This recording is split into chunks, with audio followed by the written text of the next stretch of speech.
Outside the ropes, his favorite color is camo, but on the course, he prefers plaid. Settle in as we rewind the week with the latest edition of Monday Backspin from PGA TOUR.com.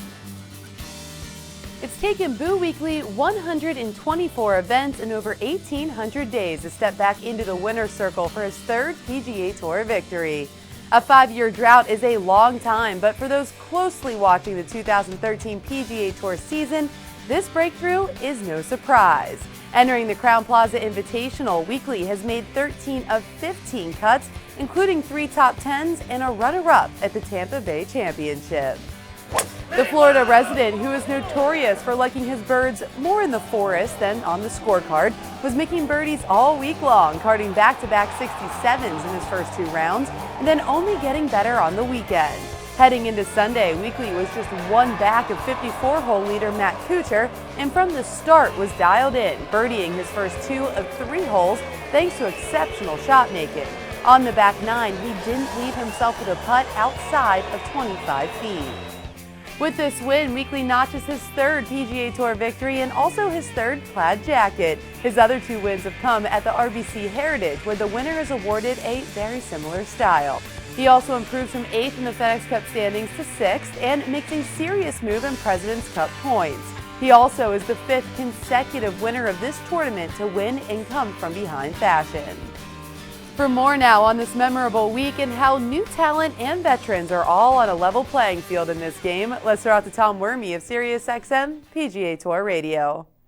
When I look back at the 2013 Crowne Plaza Invitational at Colonial, I'll remember the generous gesture from former Oklahoma State golfer Ricky Fowler, who pledged to match the monetary donations of all the fans who came to Colonial in support of the victims of those terrible storms in Oklahoma.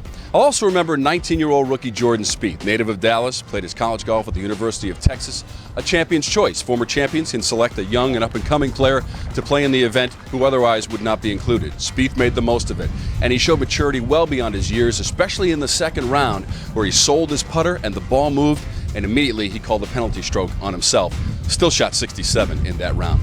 And speaking of former champions, how about the 2004 champion, Steve Flesch? What a story he was. Celebrated a birthday, turned 46 this week, but had not made a cut on the PGA Tour in almost 2 years. An amazing story. He plays on the weekend at Colonial. He told his wife before they came to the tournament, it felt like coming home again. Stories of youth and experience in the shadows of the statue and tribute to the legend here at Hogan's Alley and the Crowne Plaza Invitational at Colonial. Thanks, Tom. And now let's take a look at your winners from around the game this week. The first major of the year on the Champions Tour was being contested at the Senior PGA Championship, and it was a shocking victory by Japan's Koki Aidoki, who is making his very first start in the United States this week.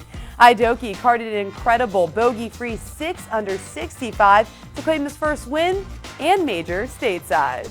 Over now to the Mexico Championship, it was Michael Putnam with the victory for his 2nd win on the Web.com Tour. This victory catapults the Pepperdine University alum into 1st on the money list. That wraps it up for another action-packed week on the PGA Tour. For all those who have served our country or are currently serving, we thank you for all that you do. Have a great Memorial Day.